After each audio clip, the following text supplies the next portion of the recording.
You have exactly 10 minutes to vacate the premises, or I'm calling the authorities. The woman barked, planting herself at the edge of my land like she was George Patton reincarnated, armed with nothing but a clipboard and a condescending tone. I had just finished spreading chicken feed, my boots still caked in dust, when I turned to find her blocking my sunrise like some polyester-clad solar eclipse. There she stood, straw blonde bob, wraparound sunglasses that belonged in a NASCAR pit crew, and a red polyester pantsuit that screamed HOA dominatrix. She looked like the kind of person who memorized bylaws and baking times with equal fervor. "Ma'am," I began slowly, cautiously, "you're standing in the middle of my land." Her eyes didn't even flicker. "This property falls under the jurisdiction of the Whispering Cedars Homeowners Association, and you, sir, are in direct violation of several clauses, including Section 14B, hostile aesthetics." I blinked twice. "Hostile aesthetics?" I asked, genuinely wondering if this was some kind of hidden camera prank. "Lady, I did 2 tours in Kandahar. Hostile aesthetics were kind of my thing. The thing is, I didn't leave the military and settle 40 miles outside the nearest gas station just to play bingo with a woman who thought my solar panels looked like alien weapons. I bought this patch of land fair and square, spent a year building my cabin, chicken coop, solar setup, rainwater barrels, and even a tiny fire pit for Sunday chilly nights. It was mine. It was peace. Until Karen. Yes, her actual name was Karen. I nearly laughed when I heard it the first time. She leaned against my fence, post the one I welded with my own hands, and started ticking off infractions like she was handing out citations in a dystopian suburbia. My gravel driveway? Too aggressive. My rain barrels? Unlicensed water collection. My chickens? An audio nuisance. I don't even live in a neighborhood, I told her. My nearest neighbor was a man named Wallace who once paid me in homemade jerky to fix his ham radio. Karen, however, seemed determined to bring order to a kingdom that didn't exist. She claimed my land fell under an HOA expansion zone approved in 1987. Then she waved a low-resolution PDF in my face that looked like it had been printed off a conspiracy theory forum.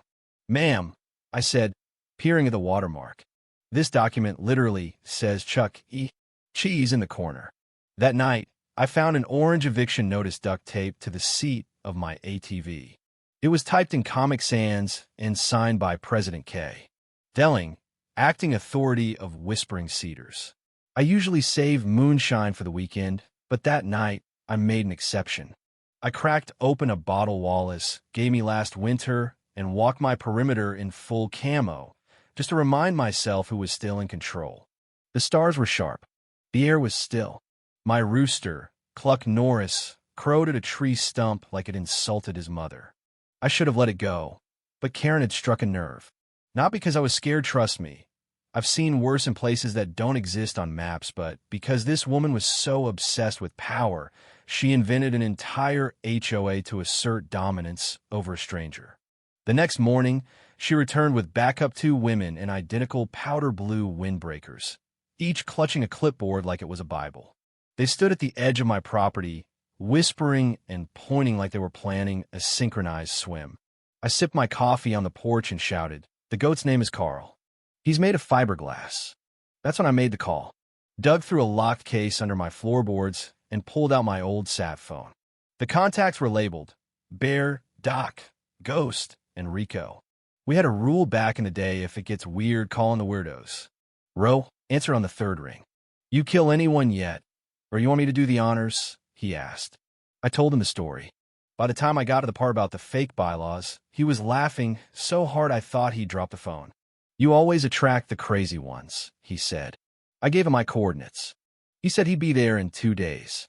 Bear and Ghost were already en route before I finished calling Doc.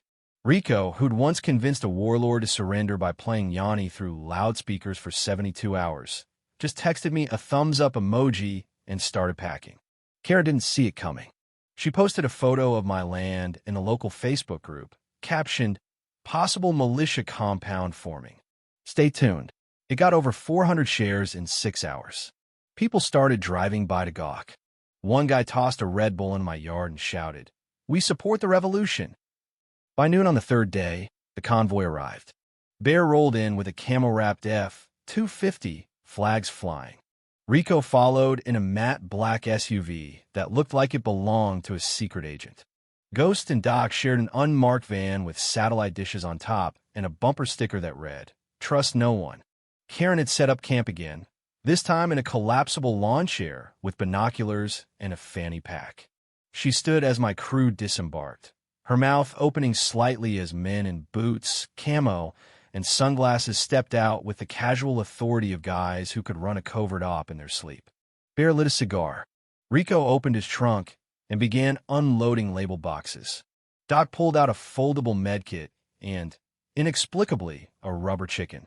Ghost held a drone controller and stared at Karen just long enough to make her step backward. It didn't need instructions. We'd done recon missions with less planning. I gave them the basics. Fake HOA, delusional dictator, private land threatened. Rico asked, "You want subtle or theatrical?" "Subtle, but terrifying." Operation Overthrow HOA began at sunset. Bear rigged motion-triggered sprinklers that activated if anyone crossed my property line. Doc installed hidden trail cams feeding into a monitor loop inside my cabin. Ghost synced it to a private server and set up facial recognition software that played circus music whenever Karen appeared on screen. Rico went psychological.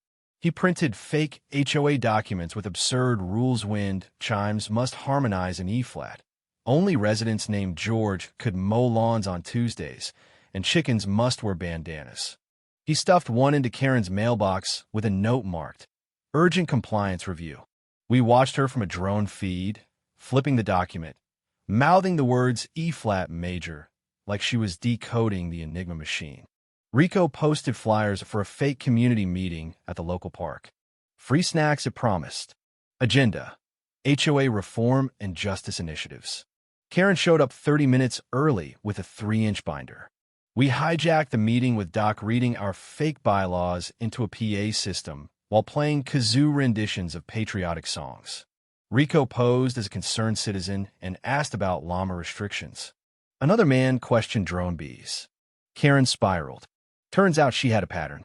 Ghost traced her online history: 3 other towns, fake HOAs, fake bylaws, harassing residents until they moved. She even kept a spreadsheet labeled compliance successes. We compiled the evidence, drone footage, surveillance audio, everything, and sent it to a law firm specializing in landowner rights. They were thrilled. The footage of Karen stepping over my fence to inspect a compost pile like it was plutonium went viral under the title, "When the HOA is fake, but the crazy is real." Karen escalated. She flew a drone over my land, recording us. Ghost scrambled its frequency and uploaded circus music to it. We found folders on its SD card labeled chickens, unknown object, my wheelbarrow, and compost surveillance. The final blow? Local news showed up. Karen had tipped them off, but Rico gave them a satirical tour. Bear saluted tomato plants. Doc explained our camo-trained chickens. Ghost stood on the roof, staring into space with a weather balloon. The news segment aired with the title, "Rural Men Claim Chickens Are Tactical Assets." Karen tried to regain control, screaming through a megaphone from her Prius. Bear released the chickens. Cluck Norris attacked her clipboard. The footage of her running made national rounds. The county finally acted. Karen was charged with impersonating a public officer, falsifying documents, and trespassing. She pled no contest. The judge sentenced her to a fine, community service, and mandatory property law education. We celebrated with chicken stock too, an even bigger satire festival. Karen arrived in white, carrying muffins, claiming peace. She stayed quiet. 2 days later, she sued me for psychological warfare using poultry. The case was laughed out of court. And just like that, the battle was over. We built a new chicken coop, laughed around the fire, and promised that if Weird ever called again, we'd answer.